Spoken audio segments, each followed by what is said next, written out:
কি খাবা? Ice cream. Ice cream খাবা? হ্যাঁ। কেন, কে খেয়েছে তোমার আইসক্রিম? তুমি খেয়েছো? আমি খেয়েছি? হ্যাঁ, আমি খাবো। কোথায় আমি খেলাম? তুমি এরকম ভাবে খেয়েছো? এরম ভাবে খেলাম? হ্যাঁ। কখন? আমি আমি খাবো না। না না, তোমার খেতে হবে না। না, তুমি খাবে না, তুমি তো আমার আমি কথা খাবো। শোনো, আমার কথা শোনো। আইসক্রিম, তুমি আইসক্রিম যদি খাও ননায়ের মতো বমি হবে, তখন এখানটায় দিচাও দিতে হবে, এখানে ডাক্তারের কাছে গিয়ে। তখন তুমি কি করবা? না না, আমি খাবো। খাবাই? হ্যাঁ। কোথা থেকে?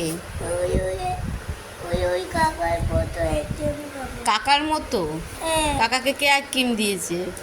তুমি খাইছো? হ্যাঁ, কি? তুমি কাকাকে দিয়েছো, তুমি আমাকে দেবো না। কাকাকে দিয়েছি আর তোমাকে দিচ্ছি না? না, কাকাকে কখন দিয়েছি আইসক্রিম? ওই যে তোমার তোমার একটু একটু দেখেছিস? দেখ দেখ। আর আইসক্রিম খাবি?